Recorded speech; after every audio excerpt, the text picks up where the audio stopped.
Here is lesson 1.5. This is for treble instruments, which would be flute, clarinet, saxophone, trumpet, and mallet percussion. This lesson we will talk about how to read the names, or read the letters on the lines and spaces in the staff. Now, you just finished lesson 1, and you played the first 7 numbers in your book. You noticed at the top of your page, you had this lovely section. This tells you the names of the spaces and the names of the lines. Okay? I want to teach you a trick to be able to figure out all of those letters without having to refer back to that chart every single time. First, you need to have a bass note that you know. For most of us, it is this first line, and it's an E. Only flutes may be a little bit different with that because we usually start on the 3rd and 4th lines, okay? Let's say we have E, and we'll start with other bass notes later so you can get an idea of how to do this. So, no matter what we do, what music we read, no matter what, we know that bottom line, otherwise known as the first line, is going to be E, okay? When you work your way up or down a staff, you're working your way forwards or backwards in the alphabet. Now remember, in the musical alphabet, you only have 7 letters.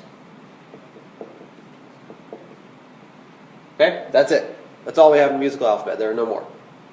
So, as we work our way up the staff, we're going to go forwards in the alphabet. Okay? When we work down the staff, so we're going below that E, we have to go backwards in the alphabet. Okay, now I'll explain how we do that. First, let's start on E. Okay, let's say we want to figure out where that note is. Okay, so first we know E. That's our bass note. Okay, that's a note we will always know. Okay, when we work up, we cannot skip a line or a space. Okay, so we're on a line right now. We have to go up to a space, and the next letter up in the alphabet is F. Okay, and then the next line up, we have G. And then we reach the end, haven't we? Yeah, so what do we have to do? You have to go back to the beginning. So, next note up is A. And then you have B, just continuing in the alphabet. And you have C. There you go, that note is a C.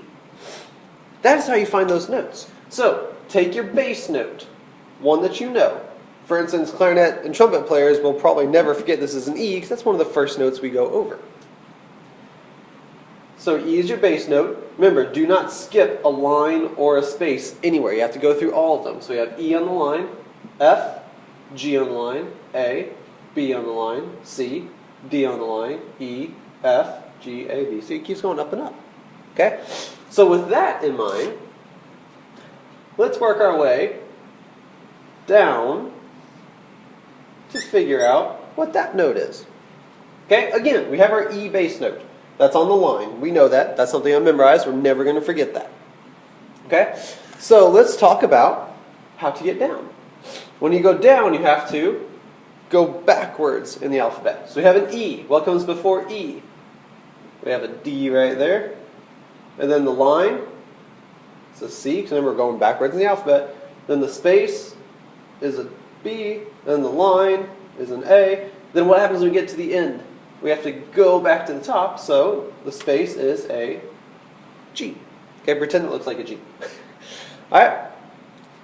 So, when you are working up the staff, you have to go forwards in the alphabet. When you are going down the staff, you have to go backwards in the alphabet. So with that said, we can find any note anywhere. Okay? I am going to give you a second to figure out a note. Okay? So, with that in mind, I want you to find that note. Sorry, the light's a little, there, it's kind of interesting. Alright, I want you to find that note. Okay, I'm going to give you a minute. If you'd like to pause the video, go for it, because I'm just only going to give you a few seconds here. Okay, find your starting bass note. and work your way up. Alright, I'm about to tell you the answer, so if you don't have it, go ahead and pause the video and try to find it. Alright, again, we're going to start with the bass note of E. Yeah, it's a long way away, isn't it? But hey, that's how you figure it out. Because eventually you'll have this memorized, you'll be able to look at it and tell me exactly what note it is. Okay, so we're working our way up. After E comes F, that's a space, and then the line is G, and then we're at G, so you have to start over, so your space is A, line is B, C, D, just keep going up the alphabet, right? Space is E, line is F, and that first space is G. Next line, remember we're at G, so that means you have to start over. So the line is A, and then that next space is B, and then the next line, which is where that note is C. There you go. Alright, one last note for you to try. I want you, without going back on the video, I want you to figure out what that note is.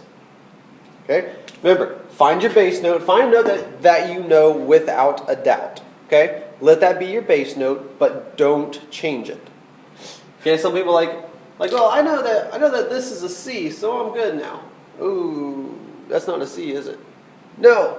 So you have to make sure that when you choose your bass note, you know exactly what it is. Okay? For flute players, your B is probably going to be your bass note. Maybe your D.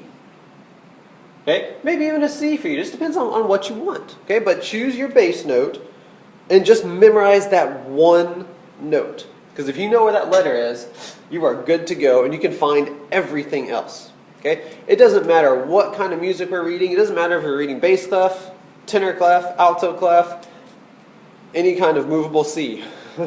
Doesn't matter, because if you know where one note is, you can go up or down to find all the others. That's all there is to it. Alright, if you have not found this yet, go ahead and pause the video because someone will tell you the answer. Alright, if you worked down correctly, you got that this was E. Okay? We know we have our bass note, that E. The next space is D, line, C, because remember, we are going backwards in the alphabet. Okay?